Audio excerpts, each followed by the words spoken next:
Maraming salamat, Tatay Digong Rodrigo Duterte. Ikaw ay isang dakila para sa aming ika'y bayani.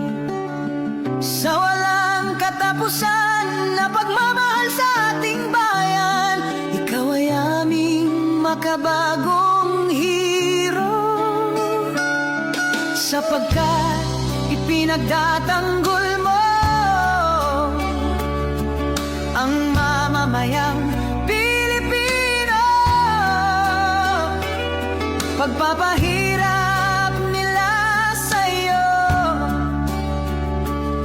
nakita halos ng buong mundo. Tatay Digong Rodrigo Duterte, salamat sa iyong kabutihan. Pilit ka mang inilayo sa bayan na iyong sinilangan. Ang laban na naiwan mo ay laban na ngayon ng totoo. Pilipino.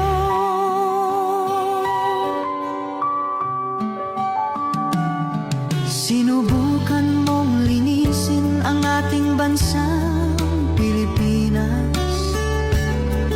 Napahina mo ang droga at talamak na korupsyon sa bansa. Siningil mo ang mga oligarko, tinanggal mga kurap na politiko, gumawa ng mga infrastructure, pinaayos ang agrikulture, tinaas ang sweldo ng kapulisan, pinalinis ang mga lansangan para sa kaligtasan ng mamamayan. Maraming salamat, Tatay Digong Rodrigo Duterte. Ikaw ay isang dakila para sa amin, ika'y bayani.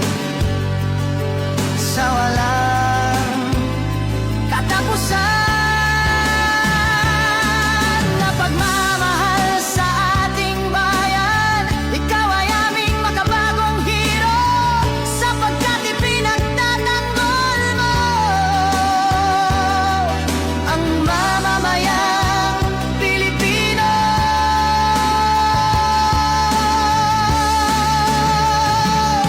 Merong pamilya na taga-norte, humingi ng tulong kay Rodrigo Duterte. May palibing ang kanilang ama sa libingan ng mga bayani.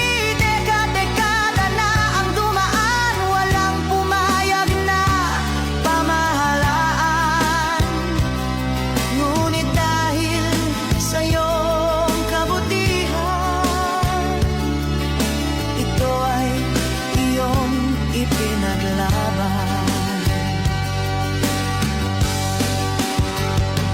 Nang may libing ang ama sa libingan ng mga bayani, ngunit ano ang kanilang iginante? Kinawawa ang mga Duterte. Sila pa ang dahilan, ginamit ang mga nasasakupan sa pagpapakidnap, pagpapahirap at paglalagay sa'yo sa kulungan. Mga walang utang na loob, ginamit lang ang mga Duterte. Sila pala ay mga hudas, mga taksil at walang budhi, talamak na korupsyon at katiwalian, pagsimot sa pera ng bayan. Mga nakawan nitong pamahalaan, Duterte palagi pinagbibilan.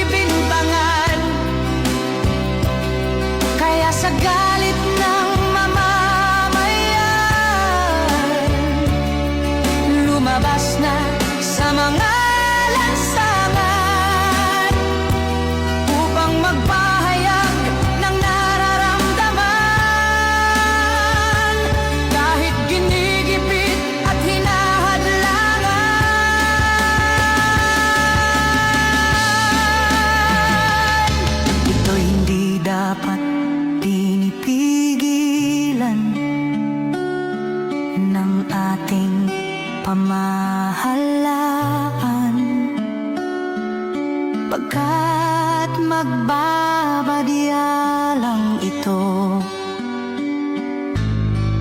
nang himagsik